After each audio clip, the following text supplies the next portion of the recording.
வணக்கம் என் அன்பிற்குரிய நண்பர்களே. இன்னைக்கு ராத்திரியில் நீங்கள் கேட்கக்கூடிய பாடல் ஒரு வசீகரமான பாடல். இந்த பாடலை நீங்கள் 1000 முறை கேட்டாலும் மீண்டும் மீண்டும் கேட்க தூண்டும் அப்பேற்பட்ட பாடல் இது. இந்த பாட்டில் என்ன அப்படின்னா ஒரு வசீகரம் கலந்திருக்கிறது. இந்த பாடலை நீங்கள் கேட்கும் பொழுதே மலைகளில் உங்கள் மனம் அலைவது போல ஒரு பிரமிப்பு ஏற்படும். ஒரு பிரமிப்பை ஏற்படுத்தக்கூடிய பாடல் தான் இந்த பாடல். இந்த பாடல் அந்த காலத்தில் மிகவும் பிரபலமாக இருந்தது. சரிகமா 15 ஆகட்டும், சன் டிவி டாப் 10 பாடல்கள் ஆகட்டும், இந்த பாடல் முதலிடத்திலேயே ரொம்ப நாட்களாக இருந்தது. இந்த பாடலுடைய முதல் வரி, ஒயில பாடும் பாட்டில் ஆடுது ஆடு, இதுதான் முதல் வரி.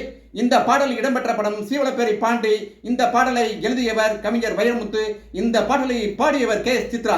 இந்த பாடலுக்கு இசையமைத்தவர் ஆதித்யன். இசையமைப்பாளர் ஆதித்யன் அவர்கள் சிறு வயதிலேயே இறைவனடி சேர்ந்து விட்டார். மிகப்பெரிய இசையமைப்பாளராக வருவார் என்று எதிர்பார்த்த தருணத்தில் அவர் இறைவனடி சேர்ந்து விட்டார். என் அன்பிற்குரிய நண்பர்களே, அவர் பிலிம் இன்ஸ்டியூட்டில் படித்தவர், டிஎஃப்டெக்.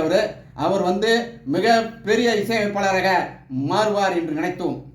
ஆனால் நடந்ததோ வேறு. இந்த பாடலை நீங்கள் கேட்டு பாருங்கள். கமெண்ட் பாக்ஸில் போயிட்டு அந்த லிங்கை கிளிக் பண்ணுங்க, கேட்டு பாருங்கள். இந்த பாடலில் ஒரு வசீகரம் உண்மையிலேயே இருக்கிறது. இந்த பாடலை கேட்கும் பொழுது உங்கள் மனம் லேசாகி அருமையான உறக்கத்தை கொடுக்கும் என்பது மட்டும் உறுதி.